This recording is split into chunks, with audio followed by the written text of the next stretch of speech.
ఓం నమస్తే అండి. Past life regression therapy గురించి తెలుసుకుందామండి. మన వైదిక ధర్మంలో పూర్వజన్మ, పునర్జన్మ అనేది విశ్వసిస్తాం. ఇతర మత సంప్రదాయంలో అలా ఉండకపోవచ్చు.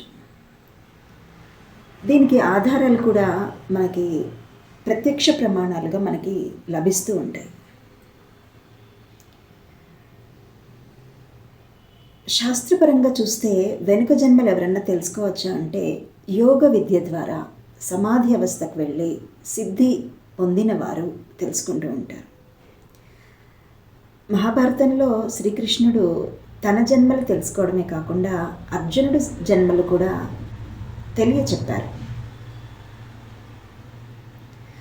వారంటే యోగీశ్వరులు, అంత ఉన్నత సాధన చేసిన వారు. మరి ఇప్పటి వాళ్ళకి ఈ కలియుగంలో ఇది సాధ్యమా అని చాలా సందేహం, ఆశ్చర్యం ఉంటూ ఉంటుంది. యోగ విద్య ద్వారా సమాధి అవస్థకు వెళ్ళి తెలుసుకోవాలి అంటే దానికి షార్ట్ కట్స్ ఏమీ ఉండవండి. అది అలాగే వెళ్ళాలి.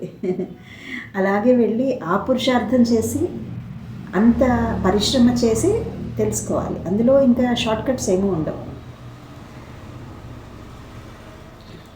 ఇక్కడ పాస్ట్ లైఫ్ రిగ్రెషన్ థెరపీ అంటే ఏంటంటే,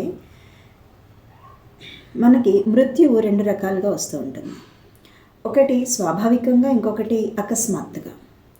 స్వాభావికంగా అంటే వయసు పడిపోయి శరీర అవయవాలన్నీ కూడా నెమ్మదిగా క్షీణించిపోయి వచ్చే మృత్యువు. అప్పుడు వ్యక్తి మానసికంగా సిద్ధపడతాడు, ఇక నిష్క్రమణానికి సిద్ధపడతాడు. కుటుంబ సభ్యులకు కూడా అర్థమవుతూ ఉంటుంది. కానీ అకస్మాత్తుగా వచ్చే మృత్యువు, అకాల మృత్యువు అంటారు.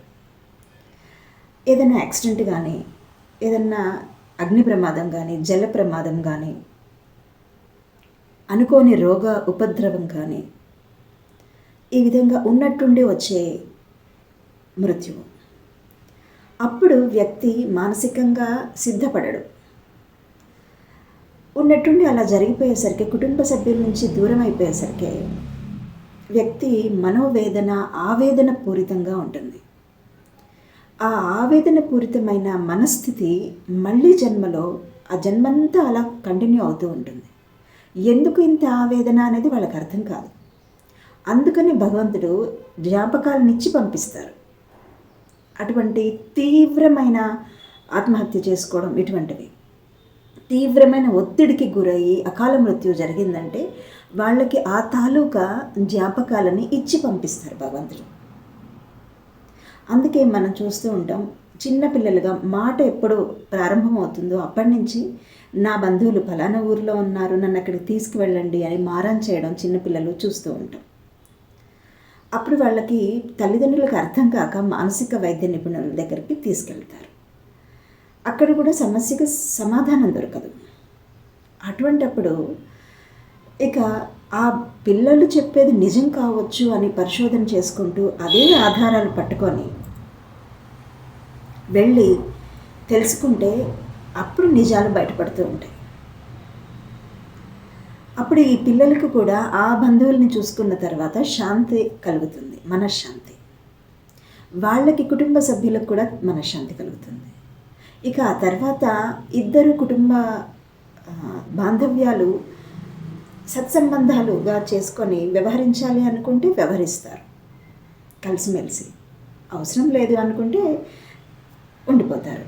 కానీ మనసులో ఈ ఆవేదన కంటే ఒక సమాధానం దొరుకుతుంది, శాంతిస్తుంది. ఇది కారణం భగవంతుడు ఎందుకు జ్ఞాపకాలు ఇచ్చి పంపించారు అనేది. మామూలుగా సామాన్యంగా అయితే ఎవరికి గుర్తుండవు కదా, పూర్వజన్మ ఏంటి అనేది ఎవ్వరికీ గుర్తుండదు. కానీ కొన్ని ఇటువంటి కేసెస్లో మాత్రమే గుర్తుంటాయి. ఇది చాలా తీవ్ర స్థాయి అయిన సందర్భం. ఇంకొంత మధ్యమ స్థాయి ఉంటుంది. అది ఏంటంటే, కొంతమందికి ఎత్తును నుంచి కిందకి చూస్తే భయం వేయడం, సముద్రంలో నీరుని చూస్తే భయం వేయడం, అగ్నిని చూస్తే భయం వేయడం. సామాన్య భయం అందరికీ ఉంటుంది, ఆ విధంగా కాదు. ఏదో ఒక చాలా తీవ్రంగా భయపడిపోతూ ఉంటారు. అది కూడా అలజడి కలిగిస్తూ ఉంటుంది మనసులో. ఎందుకు అనేది అర్థం కాదు. ఇంకొన్ని సందర్భాల్లో కొంతమందితో వాళ్ళకి బాగా అవినాభావ సంబంధం లాగా ఉంటుంది. అంటే విడదీయరాని సంబంధం ఉంటుంది. అది అకస్మాత్తుగా దూరం అయిపోయి ఉంటారు వాళ్ళు స్నేహితులు కావచ్చు, భార్యాభర్తలు కావచ్చు, అన్నదమ్ములు కావచ్చు, ఏ విధంగా అయినా కావచ్చు.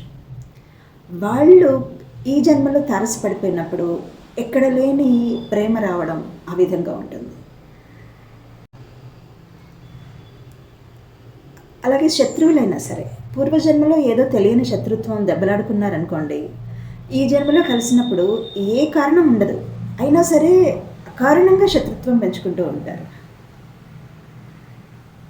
ఇలా ఎందుకు? ఇటువంటి పరిణామాలు ఎలా ఉంటాయంటే మనసు మీద ప్రభావం పడుతూ ఉంటుంది. మనసులో గురైన అలజడికి శారీరక రోగాలు వస్తూ ఉంటాయి. వైద్యపరంగా చూస్తే సైకోసోమాటిక్ డిజార్డర్స్ అంటారు.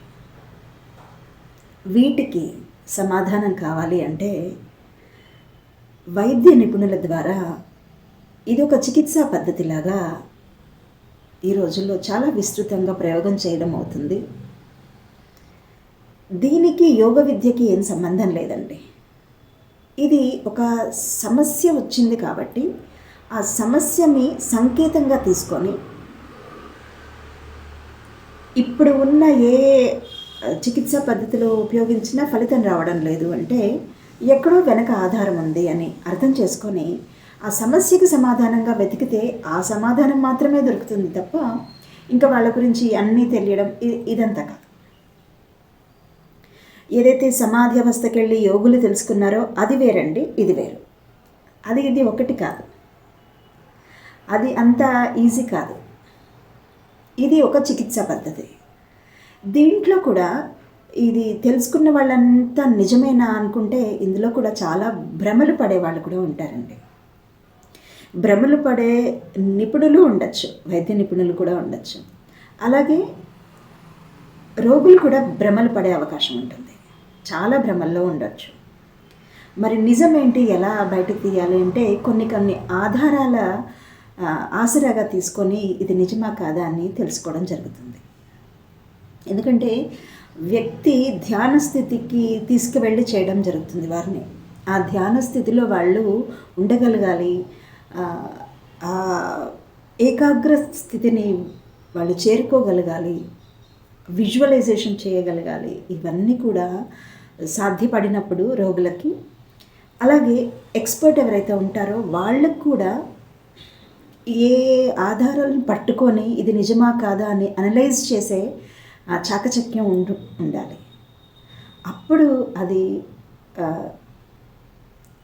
బయటపడే అవకాశం ఉంటుంది. సమస్యకి తప్పకుండా సమాధానం దొరుకుతుంది. సమాధానం దొరికిన తర్వాత వాళ్ళకి కలిగే ఇక ఆవేదన కావచ్చు, అలజడి కావచ్చు, శాంతించేసి వాళ్ళకి రోగాలు అనేటివి కూడా తగ్గిపోతాయి. కాబట్టి ఇది ఒక చికిత్సా పద్ధతిగా ఉపయోగించడం జరుగుతుందండి. నేను దీని మీద పరిశోధన చేసి ఇప్పుడు నేను పాస్ట్ లైఫ్ రిగ్రెషన్ థెరపీ అనేది ప్రాక్టీస్ చేయడం మొదలుపెట్టానండి. మీలో ఎవరికైనా ఇటువంటి సమస్యలు, ఏదన్నా చికిత్సకి అంతు చిక్కని సమస్య అనిపించింది అనుకోండి, అది శారీరకం కావచ్చు, మానసికం కావచ్చు. మనకి కనిపించేది శరీరంలోనే కనిపిస్తూ ఉంటుంది, ఒక్కొక్కసారి మానసికంగా కూడా బయటపడుతూ ఉంటుంది. కాబట్టి ఎక్కడైనా ఇది అంతు చిక్కని సమస్యగా ఉంది, సమాధానం దొరకట్లేదు అంటే తప్పకుండా సంప్రదించండి. మనం పాస్ట్ లైఫ్ రిగ్రెషన్ ద్వారా సమాధానం వీలైతే తెలుసుకునే ప్రయత్నం చేయొచ్చు. తప్పకుండా పరమాత్మ కృప ద్వారా సమాధానం దొరికే అవకాశం ఉంటుంది. ధన్యవాదాలు.